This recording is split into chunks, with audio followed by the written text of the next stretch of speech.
Hey everybody, what is going on? Hexlex here with another Master Duel video for you. So today we're going to be doing a little bit more testing with our new branded Despia build. It's relatively new. I mean, it is new. It does follow the new ban list, which at the time of recording we're just around the corner from. This is the build where we are playing, of course, the two branded opening, as I featured in my last live duel video. That one where we had that game that went right down to the wire, down to the last 6 seconds that last time. It was a great game. So I've been doing some more testing here, just with the build. I've been overall pretty satisfied with it, I think. I am a little bit on the Pot of Prosperity. And actually someone in a comment pointed out that, like, this might be a good time to put Springane's Kit. The archetype name is hard to say sometimes. Springane's Kit. It might be a good time to put this back in the deck over Pot of Prosperity, as an additional means of searching branded fusion, which of course the branded opening was as well. So, unlike Aluber, which also searches a branded spell or trap card, the Springane's Kit does require you to put a card back, so it's a little bit like, negative card economy there. A little bit less of advantage, but also, this deck is kind of known for the amount of advantage it gains, so having to put a card back is usually not that big of a deal.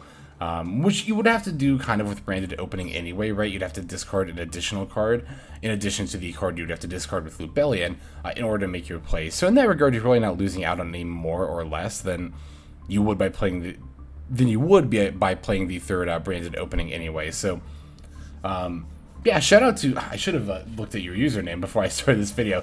Shout out to the person in particular who suggested that. I think that's a pretty nice change, and I'm going to go ahead and make it here following this video. But in these duels, I was playing the Pot of Prosperity, which is not awful by any means.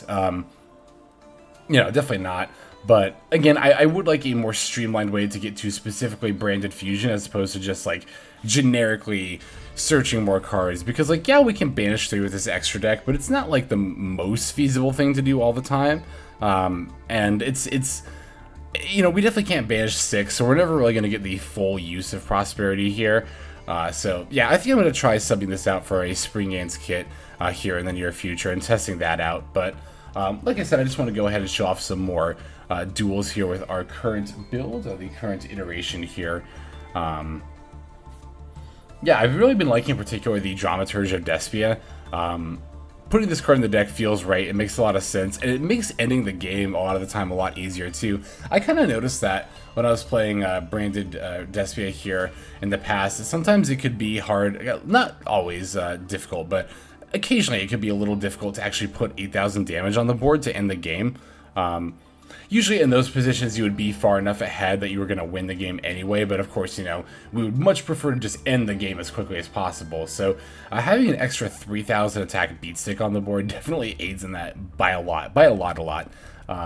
And not just that, but of course the ability to negate extra deck monsters as they're summoned is very, very useful as well. Even when you summon one, so if your opponent's got something on board that needs to be negated, and it's already on board and already established, of course we can potentially use like a branded in red to fuse during the opponent's turn, and then we can use Dramaturge to just go ahead and negate their monster. So it's got a lot of useful applications there as both extra negation and a big beat stick to end the game there as well. Let's see, the build itself hasn't changed, I don't think at all from the live videos that we did, so not really too much new to go over there. I wanted to talk about too the Frightfur engine. Right now I'm doing 3 Edge Imp Chain, 2 Patchwork, 2 Poly. I think 2 Poly is pretty much always the way to go. But between the Chain and the Patchwork, you could make an argument for doing, either at 2, either at 3. I wouldn't do both at 3, I think that's too much. I would do either or at 3. And I opted for Edge Imp Chain at 3, just because I think it's slightly more useful to have a third copy, because one, you can fuse with it, so even if you don't have anything to search, it's not dead. Unlike Patchwork is dead if you don't have anything to search with it. And there are games where even with 2 Patchwork, the second Patchwork will be dead because you draw one of your polys or something. So that's one reason I like 3 Edge Imp Chain over 3 Patchwork. Also, just because it's you know, it kind of makes more sense to have more copies of Chain because it could potentially search itself. If you start with a Chain and then use that to search a Patchwork, you can use Patchwork to search Poly and Chain, and then you can use that Chain to search the second Patchwork, and then you can use that to search the second Poly and the third Chain. That comes up in grindier games, like not super often, but more often than you might think. So in the past, I remember when playing 2 Edge Imp Chain, there was more than one game where I thought, oh, if I had a third Edge Imp Chain, I could actually activate this other Patchwork, and I'd be really good right now. So. Yeah, I think the 3 Edge Imp Chain between the 2 is the way to go. You could do either or, but I think there are slightly more pros than cons to having 3 Chain as opposed to 3 Patchwork there. The main pro of having 3 Patchwork, I think, would be to open with it and be able to gain a lot more advantage more consistently on turn 1 there. Yeah, that's, I think, about going to cover everything I wanted to discuss with the build. Again, it hasn't really changed since last time, so not too much there. But again, yeah, I think I'll make some changes in between videos. Notably, like I said, I'll try dropping this Prosperity for a kit and see how we like that instead. So, alright, that goes ahead and covers the build. Let's break it down card by card, as always, and then we'll move into some gameplay. So, we're playing 2 Despain Tragedy, 3 Maxx, 3 Ash Blossom and Joyous Spring, 3 Edge Imp Chain, 1 Fairy Tale Snow, 2 Fallen of Albaz, 3 Aluber, the Jester of Despia, 1 Dramaturge of Despia, 1 Ad Libitum of Despia, 1 Nibiru the Primal Being, 2 Polymerization, 1 Foolish Burial, 2 Frightfur Patchwork, 1 Pot of Prosperity, 3 Branded Fusion, 2 Super Polymerization, 2 Called by the Grave, 1 Crossout Desginator, 2 Branded Opening, 2 Branded in Red, and then 2 Infinite Impermanence.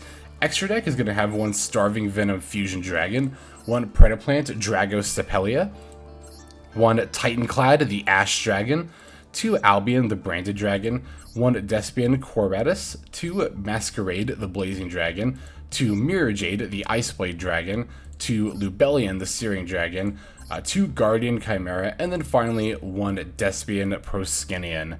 Alright, that's going to go ahead and cover the deck there. Now let's look at some gameplay.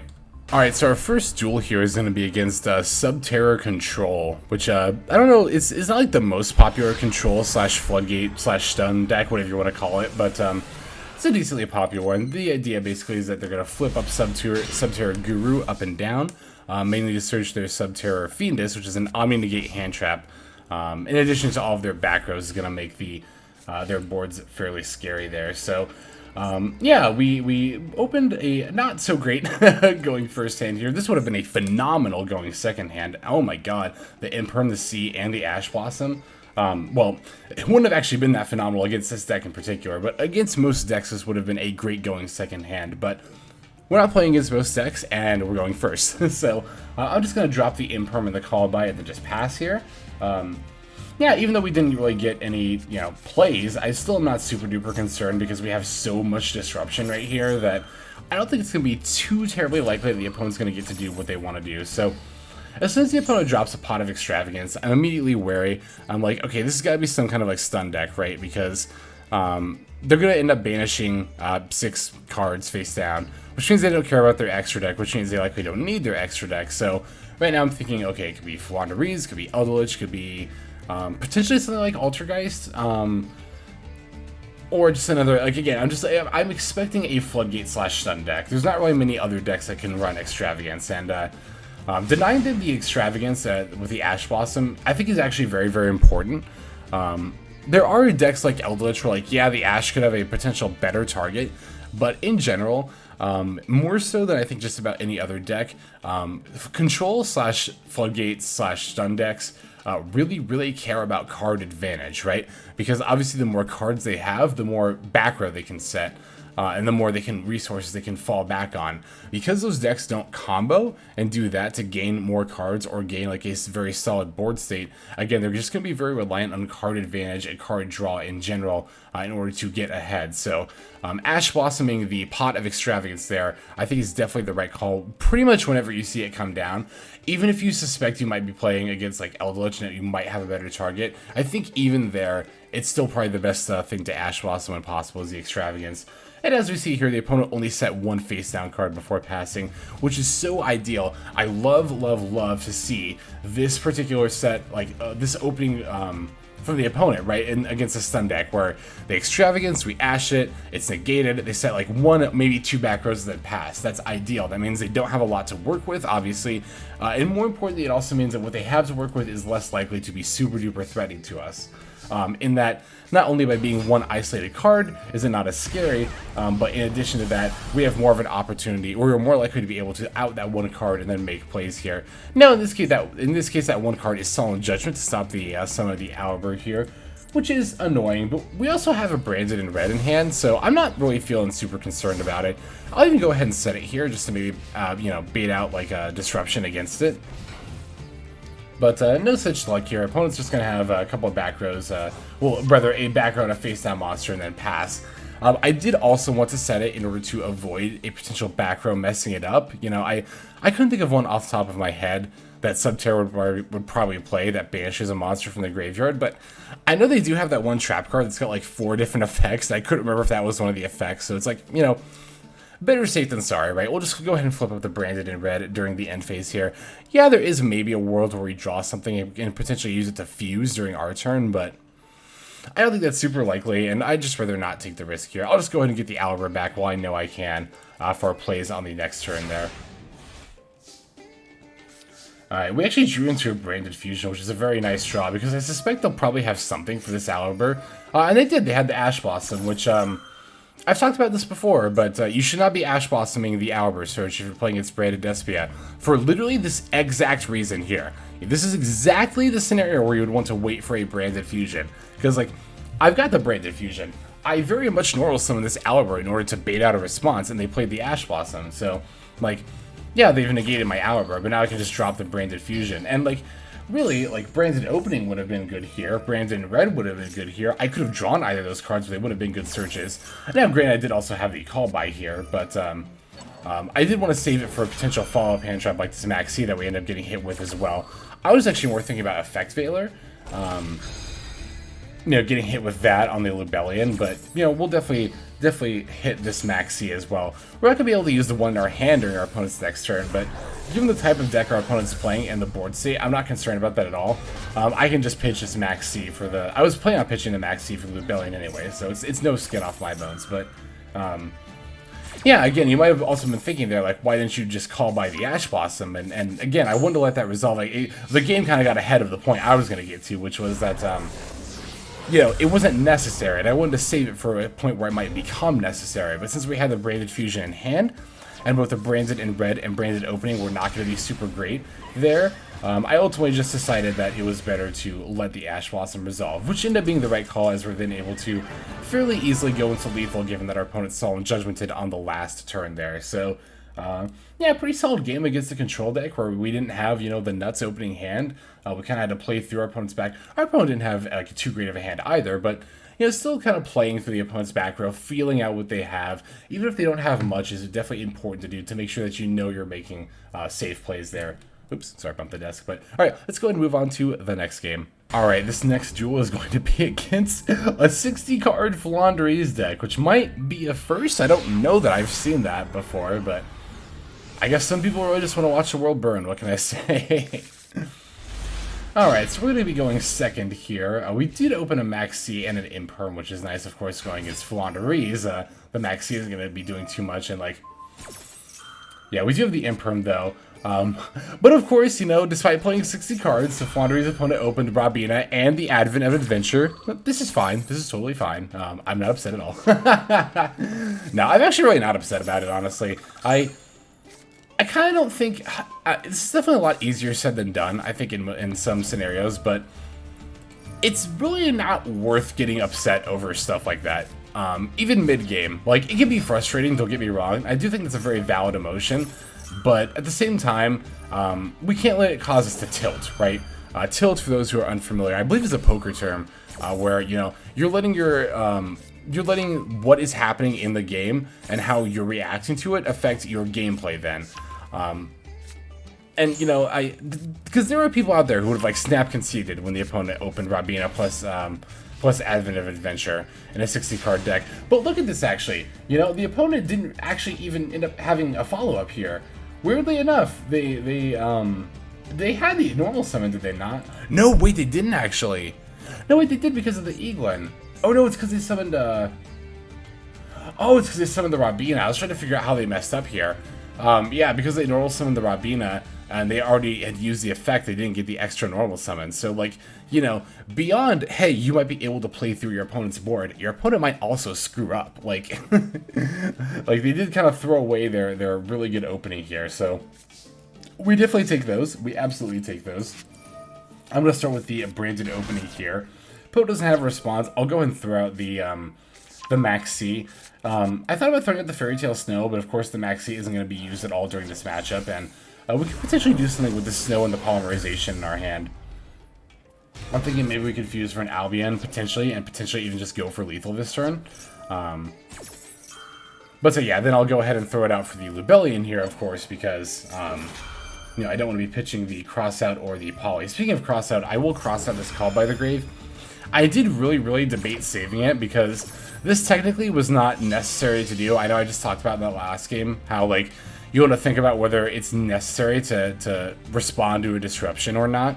And again, I really thought about it here because, like I said, it technically was not going to stop me from making plays, but I ultimately decided that it wasn't super likely the opponent had Nibiru here, given they were playing a 60-card deck. And that was honestly my main reason for wanting to use the Crossout here. Plus, like, yes, while it's not necessary to get the Tragedy Surge here, it's going to make it much more likely that I can actually find lethal here, potentially. Maybe not even lethal, but even just having like a much better board setup here. So, yeah, I'll go ahead and use it to search the Ad Libitum of Despia. And then, of course, we'll fuse the Albaz and Lubellion into the Mirrorjade.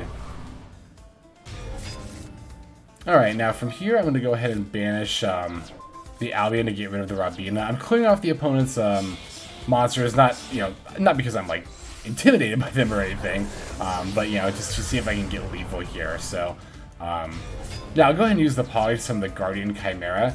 Of course, we'll be able to get the Mirrorjade back, and then that combined with the 2 draws should hopefully be enough to, like, maybe help me find lethal. I've also got the Fairy Tale Snow in my graveyard still, which as it stands is not quite lethal because the opponent actually ended up gaining 500. That's actually going to kind of, like, save them here, or would have saved them had I not, you know, ripped this Aluber off the top of my deck, which I could normal summon. But I knew I had the normal summon, so I knew I had a lot of chances to find the out here. And again, like, as you can see, I was just, well, actually, hang on. Let me do math here for a second. 4850, 7850, yeah, 7150. So I was only 350 damage off of lethal. So it's like, you know, I knew I had the normal summon. I knew I had enough of a chance to top deck an out. But I decided to just go for it. I think even if I had tops like the, how much attack points does Tragedy have? Like, yeah, even a top deck Despian Tragedy would have done it. So, yeah, we ended up ripping a monster off the top. Or like a Maxx. I could normal summon a Maxx and that would have done it. So, I decided to hedge because I had enough options there to secure the game. But, like, that was very close to being an extremely annoying game, especially the 500 gained off the Advent Adventure, like, actually almost mattered there, but, it didn't, so, haha. Don't mind laughing at Flaundereeze like that. Alright, let's go ahead and move on to the next game. Alright, this next duel is going to be against a Nurse Burn deck, and I think I might have actually dueled against this person on the channel relatively recently. Their username looked familiar. But yeah, Nurse Burn. Normally I wouldn't keep a game against a deck like Nurse Burn because these games tend to be very much either like, they either have it or they don't. But this was actually a bit of a back and forth game with a Burn deck, which I don't tend to have too often, so I decided to go ahead and feature it here. Now looking at this opening hand, I'm definitely going to be looking to Pot of Prosperity to help me out here. And we end up revealing a Frightfur Patchwork, which, you know, is something. This is actually a game where, like, I'm looking at this and, oh yeah, Spriggan's Kit would have been a lot better here. Like, for sure. But, then the Pot of Prosperity in that situation in particular. But, you know, this is kind of like that first game where we just didn't really have too much of an opening in the first hand, which is not a problem. We can just go ahead and set 3 and pass here. So, you know, I see the search spell here, and I'm like, okay, Archangels, or not Archangels, Dark Lords, rather. Dark Lords, it's been a long time since I played against that deck, but I remember enough about it. And then they searched the Nurse, and I was like, oh, okay, yep, that's what we're doing here. So, yeah, the Dark Lord Nurse Reficule here. In any case, that's going to come down and convert life gain into, you know, burn, of course. Opponent's going to try to draw 2 cards with the Ixachel here, sending another Nurse. I definitely don't want that to happen. So I'm going to go ahead and call by the 6-inch shell here. Yeah, I don't want them to draw into more of their burn. Well, again, it's technically a life gain in this deck, but the nurse makes it burn. So in any case, I don't want them to draw more. So I'm just going to go ahead and stop it there. Even as I go ahead and play this Into the Void in the middle zone here, I see an opportunity to potentially negate it with the Infinite Impermanence. And again, like, it's only one card draw that will cause them to discard their hand at the end of the turn, which will probably set everything anyway, so it'll be a circumstance they won't even have to, you know, deal with. But in any case here, like, even though it's only one draw against burn, like, that could be the difference between lethal this turn or not. So, yeah, I'm going to go ahead and flip the Infinite Impermanence here. It's going to have kind of a twofold purpose. Like, now they won't be able to burn me on this turn, which they typically don't anyway, but it's still nice to have the option. But more importantly, this will negate the Into the Void, so they'll have even fewer cards to work with here. I did think a lot about this play because it was definitely, you know, it is definitely a worthy idea to save this for my turn when they go and start flipping up their, I'm thinking in particular of Gift Card, the trap card that causes you to gain, or your opponent to gain 3,000 life points, obviously turns into 3,000 burn while the nurse is up. So there was that consideration of, like, you know, if we save the Imperm and wait till they flip up a Gift Card, then I can chain the Imperm on the nurse. Then the Gift Card, then not only will they not burn me, but then will heal me for 3,000 and make it very much more difficult for them to win. But I thought that negating the Into the Void here would also make it very much more difficult for them to win, enough so that I decided to just go for it here. So you could make a case either way for that Imperm there, honestly. I got really lucky here in that the opponent just played the Desires in the same zone, and then set a card in the same zone. So, you know, this is actually, like, exactly the reason why I always set Imperm in the middle column. By the way, it's pretty clear to me that the opponent has the setting on where it will automatically place the cards in their zones.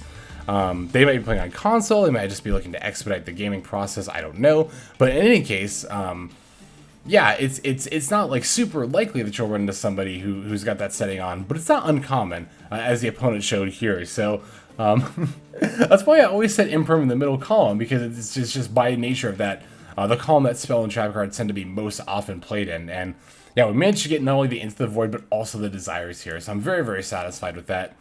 You know, the negate only lasts this turn, so this face down card will still, you know, will still be relevant, but only one face down card. I know that Nurse Burn can't, like, you know, kill me on my turn with only one face down. But yeah, it's a trap trick to set a gift card, which again will deal 3,000 damage to me, but I'll still be at 3,600, which is, you know, obviously not lethal. Top deck the Foolish Burial, which is very nice because we can use that to send the Tragedy to add the Aluber, and then we have plays. So in the last deck profile, when we did the more major update, I included the Foolish Burial. I touched on that, like, that's why we have it in the deck, even though we're not playing the adventure build, is for this little exact scenario here. So yeah, at this point they've only got a nurse. Even if I, like, manage not to win this turn, like, there's not really any way they can follow up in a meaningful way. So, like, I'm not super concerned about trying to, like, outright OTK them here. I think I actually can, though. Oh, I definitely can if I'm going to get this Patchwork. Because didn't I activate Patchwork last turn? Yeah, so I get another Poly and Edge Imp Chain here. I'm just looking at my hand, like, can't I just Poly Nibiru plus Aluber into... Oh no, I can't go into Albion because I need the Fallen of Albaz in order to do that, but... can still go into the Masquerade, I think is what I'm going into here, right? Yeah, the Masquerade. We'll deal a little bit more damage, plus if they try to activate effects on their turn, they'll take damage, and... I mean, they're not gonna have an out here anyway. You know, burn in complete top deck mode, you know, with nothing in board or hand, particularly Nurse Burn, is not able to pull out a win at this point. It's just not possible. Especially with, you know, one Nurse in the graveyard and one Banish. They've only got one left in their deck, so, like, even if they had more time here, they wouldn't be able to find the out. Plus, just kind of add insult, not even adding insult to injury. I mean, this is still just a smart play to do. I'm going to go ahead and Guardian Chimera here, because, like, you never know. It could be, like, a Mirror Force or something. Like, you really do just never know, so... but yeah, now that the opponent's board is clear, I can just go ahead and swing for lethal. No big deal. So, GG's Flow Pro. And yeah, let's go ahead and move on now to the next game. Alright, so this is going to be the last duel of the video here. We're playing against a 60-card Dragonmaid variant for this one. So, yeah, a couple of 60-card variants here. on this video. Let's see what we end up opening with. Opponents going first. We opened with Maxx and Nibiru both, so that's definitely nice. Oh, that's right, this game. Yeah, I remember how this played out now. So, yeah, they're going to start by setting 2 cards and then going to the Samsara Dragon. Now, I'm reading the Samsara Dragon here, right? And I'm like, this is actually a card that I'm not familiar with. I've not ever played against this card before, period. But, again, just because we've never... I say again, because I don't think I touched on it in this video, but in the last one I just recorded, which will probably be the one that comes out the day before anyway. But in any case, the Dragon Link video, the last one we did, I talked in that video, as I talk about often, like... knowing the meta, or at least knowing cards in general well enough to know how to respond, even if you don't know what you're playing against. This game is very much a case where I was faced up against that, right? As I go to normal summon the Samsara Dragon, I'm thinking to myself, okay, I don't know exactly what they're doing by normal summoning this, but they're clearly intending to send it to the graveyard, because you wouldn't just leave this monster just in attack mode during my turn, right? Especially with the banish from graveyard effect. Like, you can... it's clear to me, in some way, shape, or form, they're planning to do something with the Samsara Dragon. And I know, being a level 4 lower dragon, there is a very, a very strong Link 1 they can go into. I'm well familiar with it, the Striker Dragon. So, I'm going to go ahead and Maxx in response to the normal summon of this Samsara Dragon. I normally don't Maxx in response to just a normal summon, unless I know and or think that that deck has enough Link 1 plays that I want to just prevent that from happening and or start gaining advantage from it as quickly as possible. So in this case here, I'm going to pop off the Maxx, like I said, in response to the opponent's summon of the dragon here. And as you can see, that caused them to then just go ahead and pass their turn. So even though I didn't get any draws off the Maxx, just using it as a one card end the opponent's turn is definitely still a very, very good way to use it there. So, I'm gonna kind of like cautiously go into this board state here because the opponent's got 2 face down cards. Gonna lead with a branded opening, even though I do have the branded fusion in hand anyway. There was no response to that or the Aluber search, so I figured I'd go ahead and just play the branded opening after that. And everything is resolving here, so that's definitely nice. Still also worth it to branded opening for Aluber anyway, even if I wasn't just, testing for responses, because having the option to brand it in red during this turn is going to open up a lot of plays. In particular, what I'm going to do here is I'm going to add back the Ad Libitum, and then I'm going to make a Guardian Chimera. Even though it's not going to be able to attack directly because of the branded in red, I'm still able to pop the back row here. And shoot, you know what I just realized here? I actually ended up... I think I ended up banishing the Samsara Dragon with the Mirrorjade. I'm just now realizing... Yeah, attack directly. I should have left this alone, honestly. Oh no, they bounced it. I think that's what it was. Oh right, they bounced it and then in response I banished it. Yeah, because I think I thought about that mid-game. I was thinking about like how, oh, the Guardian Chimera can't attack directly, but I can just battle the 0-attack Samsara Dragon and then I can find lethal that way. But I knew that didn't end up happening. I was trying to think, like, did I just forget to do that? No, it was the, yeah, here we go. It was just the fact they had the Dragonmaid tiding there. And the other face down was just a Twin Twister, definitely not anything relevant at all. But the Guardian Chimera I wanted to go into not just for the pop, but for the draw as well. Or the draws, rather. I got multiple draws in one pop there. But, yeah, we end up finding a Fairy Tale Snow off of that, which is actually going to be enough with this Super Polymerization for lethal. Yeah, that's again, I talked about this in the deck profile. This Dramaturge can help you find surprise lethal in a lot of scenarios where you might not necessarily think you've got it. So, yeah, we're able to, like I said, find the snow there. We brought the Aluber back with the Ad Libitum there.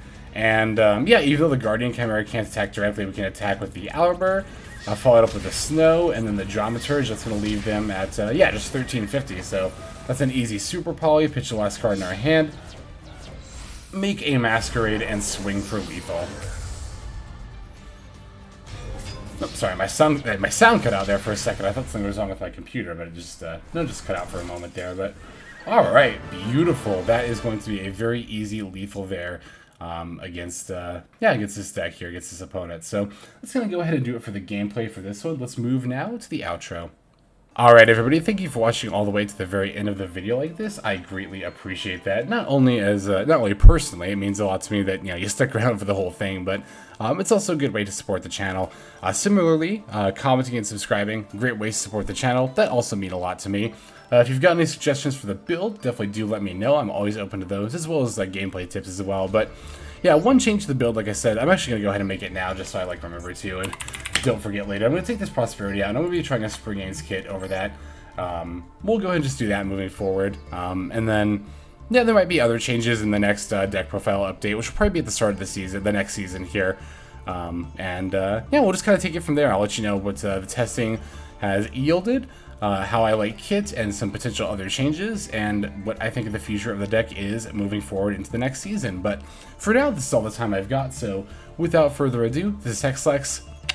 I'm signing out, and I hope you have a fantastic day.